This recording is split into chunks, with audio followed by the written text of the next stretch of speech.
Okay, balik po tayo. At susunod natin pag-uusapan namin kung ano ang ating ekonomiya.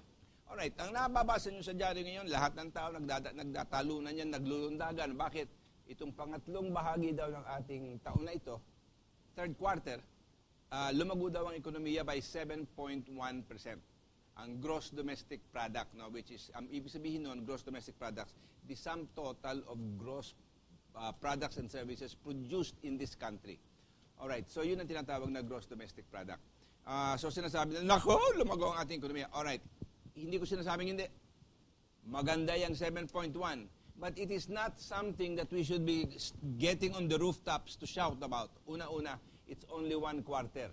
Ano pa ba kayo nang mangyayari sa last quarter? Ito sa huling quarter ito, hindi pa natin alam. Let us hope na maganda rin ang resulta. But growing by even 7 or 7.5% per annum. Although they are expecting next year daw, magiging 7.5% yan, 7 to 7.5%. Kasi ang target nila next year na mga 6%. But by the time the end of the year comes, it is likely that we probably would have grown by about 6.7, 6.6, 6.8, between 6.5 and close to 7%. Which is nothing to sneeze at. But why did we grow that way? Alright, ano ba ang lumalaganap sa ating bansa? Una-una, patuloy ang remittances ng mga overseas foreign workers, overseas Filipino workers, na nandun sa ibang bansa, nagsasakripisyo para sila'y kumita, mapakain nila yung kanilang mga minamahal sa buhay dito. Alright, yun ang tinatawag natin ngayong new middle class. Sapagkat kung susuriin nyo yung traditional middle class bago dumating ang OFW, kumikitid po sa lugar ng lumapad. Alam niyo na, it is a very interesting statistic. Nung panahon ng Kastila, ang mahirap daw dito sa bansang ito, mga 70% or so. Baka mas mataas ng konti. Ang sinasabi naman ng iba dito, dumating ang Amerikano, yun, halos 400 taon yun. That's about 320, 330 years. Tapos 50 taon ng Amerikano dumating. Ang problema ng kahirapan, nabawasan ng kaunti, pero hindi masyado, sapagkat napakahirap po, sapagkat ang pinanggagalingan ng ating ekonomiya iba at saka ang base ng ating ekonomiya mas lumalago mula sa agrikultura. Alam naman ninyo po na itong agrikultura natin, agricultural sector, napabayaan. Pinabayaan niya ng maraming administrasyon mula nung tayo naging independyente noong 1946. Kaya ang ating agricultural output kuminsan mataas pero kadalasan po mababa. Alright. Last year, ang ating agrikultura, or at least I think by the third quarter of this year, lumalago pa lang by 2%. You know, we cannot, mahirapan tayo because that hits a great majority of our people who are poor, who are involved in the agricultural sector. Kanya ang hinahanap natin dito, anong paraan kaya ang maganda para yung kanilang kita ay tumaas? Okay, nakita natin ang una. Una, yung iba dyan, hindi yung mga magsasaka, marami yung mga kamag-anak nila, nag-ibang bansa na. Para ngayon, mapapakain nila yung kanilang mga mahal sa buhay. So, ang demand dito sa ating ekonomiya, nagmumula sa mga kapag-anak, mga anak at pinsan at lahat ng sino pang sinusuporta ng mga nagtatrabaho sa labas. Of course, habang sila ngayon ang nakikinabang, parang nagkakaroon sila ngayon ng purchasing power o kapangyarihang mamili sapagkat tumatanggap sila ng pera at ito hindi tumitigil. At sa taong ito, tumaas pa ng mga about 5 or 6% from last year. So hindi po tumitigil, maski na hindi maganda ang kalagayan sa iba, sa Europa o sa Amerika, ang remittances continue. So that means, meron tayong pansagot para sa unang-una, sa ating mga ini-import. Bakit? Ang mga export natin medyo salanta. Dahil sa nauna-una, napakalakas ng piso, kanya ang palit nila ngayon ng dollars na kanilang kinikita mula sa ibang bansa, pagbebenta ng kanilang mga kalakal, mas mababa. Pangalawa, kailangan yung tingnan, yung mga nagre-remit din ng pera sa atin, nagkakaroon din ng epekto sa kanila. Yung mga OFWs na nagre-remit, ang tinatanggap ng kanilang pamilya ngayon, nababawasan ng konti kasi lumalakas ang piso, so ang palit ay bumababa. Sa lugar ng 42, 43, 44, ngayon, mga 39, 50, 40 na lang. So medyo malaki din yung nawawalang yun. Pero at least siguro nadadagdagan nung pobre nagtatrabaho sa ibang bansa para yan ay tumangkas. So, yan ang unang batayan. Economically, walang nangyayari sa ating mining at napakagulo ng usapan hanggang ngayon hindi maging malinaw ang mga ground rules para sa ating mga minahan. kung paano silang kikilos. Napakadami nagsasabi, oh, naku, kawawa naman ang ating kalikasan. And I agree that mining will have an effect depending upon the type of mining. There are two issues that are involved. One is the safety ng mga nagtatrabaho doon. Na pangalawa, ang epekto sa kalikasan. And what I am in favor of is just, well, tighten the rules, but give them a little bit of leeway about the restoration o papanumbalik ng kalikasan habang sila'y nagmimina. And they can adopt a program that follows whatever mining activity they do. So kung dito nanggulo ka, paglipat mo doon after 1 or 2 years, ito ngayon ang aayusin mo. And to follow up, ang problema dito, do we have a government agency, which is the DNR fundamentally, who will supervise, who will make sure that the commitments of the mines are followed to the letter. Yun po ang mahalaga. So dito natin makikita na kailangan konting subaybay doon. Ngayon, ang ating industriya, malaking problema. Alam po ninyo, sa ating buong ekonomiya, ang service industry already accounts for 50% of our economy. So that means ang industriya maliit na lang. Ngayon, kung agrikultura bagsak pa din, we've got to work to get our agriculture to at least produce 5 to 6 to 7% annually more. Yan po ay kailangan makita. Ayan ay matatagpuan sa paraan na tiyakin ninyo na mayroong tubig yung mga lupa. Because that will already mean a tremendous increase in the income of the farmers, so hindi sila masyadong salanta. Pangalawa, we have to devise other protective means to protect the people from the devastation o yung ibang nangyayari po dahil sa hagabat. Yung kapinsalaan na nadudulot ng ating weather. Nakakalungkot po ang napakadaming Pilipino na yung itong huli, nung Agostong nangyari, nung umulan na halos 8 araw na walang tigil, abay, ang Metro Manila ay halos lumog. Hindi lang dito at napakadami pang ibang lungsod ang napinsala. Napakadaming taong nawalan ng tirahan, nawalan ng gamit, para bagang, umpisa na naman kami. Naku, pinaghirapan ko ng 10 taon itong gamit ko, ay pinasok kami ng tubig na 9 na pi. Ang taas. Aba, di lahat yun, ang refrigerator ko, ang mga sopa ko, ang mga kama ko, lahat ng gamit ko, pati yung aking lutuan at lahat. Aba, hindi mo na magamit pagkatapos, kawawa naman. Pagkatapos sinundan pa yan ni Pablo. Naku, pagkatapos ngayon, mahigit 900 na ang nalalamang datuklasang patay. Merong pang mga 5 o 6 na raan na hindi pa nakikita. Anong gagawin natin? Tapos lahat ng tao na salanta mula sa pag-agos ng tubig, diyan sa Compostela Valley, diyan sa New Bataan, lahat diyan. Ang mga dami ng mga nyug na puno na nagbagsakan. At tapos hindi lang yun. Meron pang malaking problema. Alam po ninyo, hindi lang nilalabas sa dyaryo. Yung mga banana natin na ilang libong lalagyan nyo na pinadala sa China, pinabalik dito ng China bilang benggansa. At meron daw mga virus yung ating mga saging. At pagkatapos, siyempre, ngayon dahil sa Pablo, marami ding mga banana plantation na nasawi sa dakas ng tubig na dumaan. And we must, otherwise, para bagang lalakad ka ng 1 baitang, 2 baitang, boom, bagsak ka na naman, umpisa ka na naman sa pangunang baitang. Abay, kawawa naman ang Pilipino. Kanya ako, hinahamon ko din ang ating mga babayan. Maaari ba, kapatid, pwede ba magpatayo naman kayo ng mga literhan ninyo? Huwag naman nyo idikit sa ilog. Huwag naman nyo ilagay sa pampang ng estero. Humanap na kayo naman ng medyo mataas na lugar para hindi naman kayo masyadong nasasalanta. Matuto naman tayo pangalagaan din ang ating sarili. Hindi naman natin pwedeng iasa lahat ito sa pamahalaan. Kulang na kulang ang salapi ng pamahalaan. Kung sasabihin mo, wala kaming magagawa, ayaw kong tulungan ang sarili ko. Abay, kaawa-awa naman po tayo. Kanya sa aking dito, nananawagan ako sa ating mga kababayan, matuto naman tayong pangalagaan din ang ating sarili. At ang pangalawa naman dito, tinatawagan din natin ang pamahalaan na, well, let's improve our efforts. And I think President Noynoy is sincere about it, na gusto niya talagang umigi pa yan. At yun namang ibang mga politiko dyan, pwede ba, wag na ninyong pagsamantalahan ang mga sakuna na dumadating sa buhay ng ating mga kapwa Pilipino.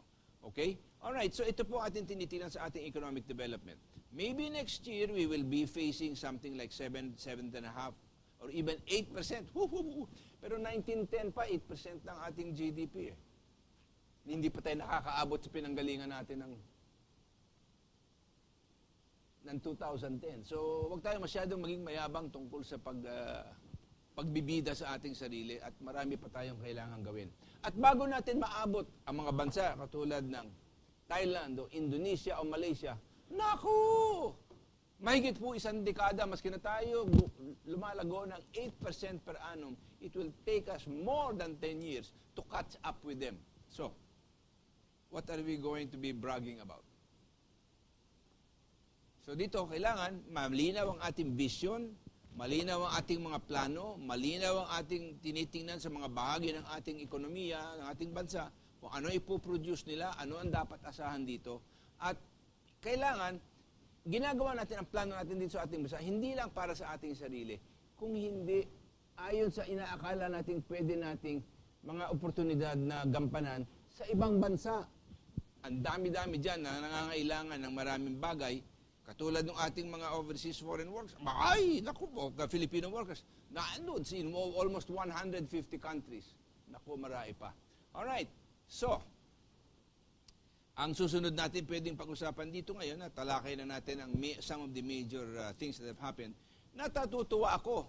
At sabi dito ng dyaryo, just today, naku, napasa daw on second reading ang Reproductive Health Bill. Pero of course, hindi pa tapos ang laban kasi kailangan dumaan pa yan sa third reading. So hihintayin natin, sabi, this coming week daw, itatalaka yan sa third reading. Because the voting was a little bit close. Sa akin dito, sa pag-third reading, dapat yung siguro nang gawin dito, magbotohan tayo dito na private ballot, secret ballot. Sige, botohan, tingnan natin kung ano mangyari. Kasi, katulad ako, sa akin, tama yung ginawa ni Presidente, na ginawa niya itong Reproductive Health Bill to be a conscience vote. Let your conscience be your guide. But in all of the surveys, they are saying, majority of the Filipinos, regardless of their religious affiliation, support the Reproductive Health Bill. So, yun ang ating pong kailangan tingnan at yun ang ating kailangan anuhin. At we hope that before the year ends, napasa yung Reproductive Health Bill. Ngayon, ang isa pang natutuwa tayo dito is mukhang nagkaroon na ang bicameral committee ng agreement regarding the sin tax bill.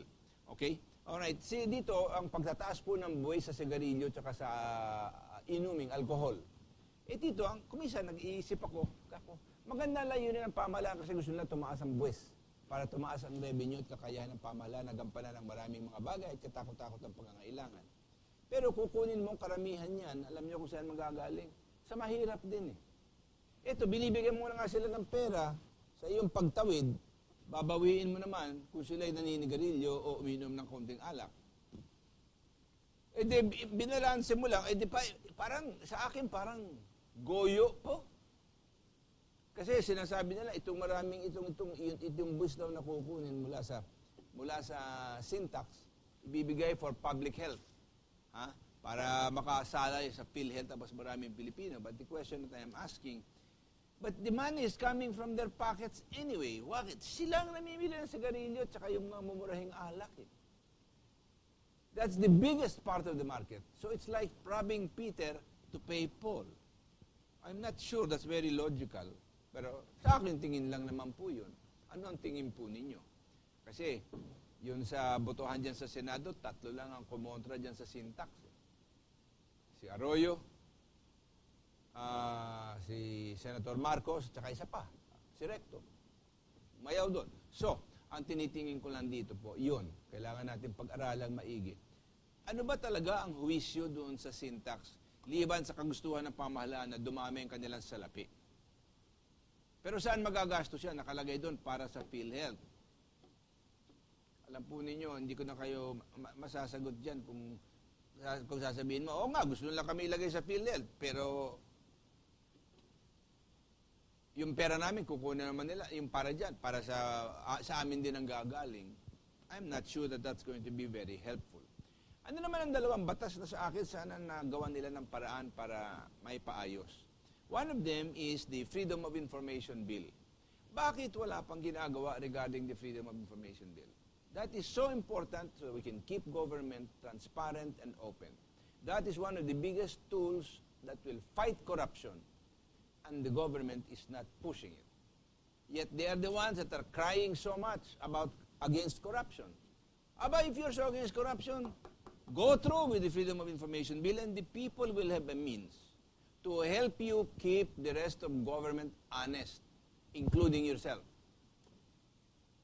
including all the elements of government, from the president on downward. Meron namang mga safeguard kasi dyan. Certain information cannot be released to the public if it affects national security, if it affects diplomatic relations or current bilateral negotiations with other countries. Then, of course, and some others, and those details cannot be revealed. Naando naman yung mga safeguards. Bakit ngayon ayaw ninyo yung Freedom of Information Bill? Yan ang malaking problema. Ang sinasabi nila, kasi gusto raw nila ng right of reply. Alam po ninyo, you have to deal with freedom of expression and freedom of the press with liberality. Kung ikaw ay may punto, di magsalita ka. At magsabi ka, itong rason kung bakit ito hindi totoo. Kung ito'y chismis lamang. Fine. Mauntindihan ng taong bayan yan. But for you to then establish it as a right that has to be, honored by everybody, and in effect, poproblemahin mo ngayon, you don't need that in a democracy. That is why what has to happen is that the politicians have to become much, much more sensitive about their actuations in private as well as in public. That's why dito, tinan mo, yung chief of staff yung head na director ng general ng Central Intelligence Agency, si General Petraeus, nagkaroon ng adulterous relationship, resign. Tapos ang kwento. Wala nang maraming tugtugan pa at usapan. Nahuli ka, fine, resign. Sa atin dito, wala namang umaamin, maski na nahuhuli na eh. Yun ang malaking problema. Alright, so dito natin nakikita, yung Freedom of Information Bill, sayang at hindi pa nila ipinapasa. Nalulungkot po tayo doon. Ang pangalawa is depending legal issues before the Supreme Court regarding the cybercrime law, which recriminalizes libel and then imposes many other penalties. Of course, there are two sides to the issue. Ang gobyerno sinasabi, hindi naman ito labag sa freedom of information or freedom of the press or whatever. But the freedom here is not that, but the freedom of the expression and the respect to privacy. Ngayon, kung ako gusto magpadala ng 10 sulat o 100 sulat sa aking 100 kaibigan, ano ang pakailam ng sino man doon? But under the cybercrime law, that can happen.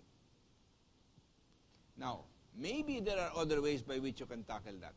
That if I post to a private recipient, government has no ability to interfere. It will be a violation of my privacy and my freedom of expression. But if you post it in a public posting area, available to the whole world, you are the same as a newspaper. You are the same as a television station. And therefore, the libel laws apply. But if it is not criminal in TV or in newspaper to libel, it's only a civil liability, why should you make cyber communications criminal? You cannot make it criminal one way and not criminal the other. Libel is a matter of intent. It's not a matter of how. And that is something that is very, very important that I think we should remember. But of course, if there is malice in the way you propagate, tayo naman Pilipino, mahilig lang tayo mag-chismis at man-intriga eh.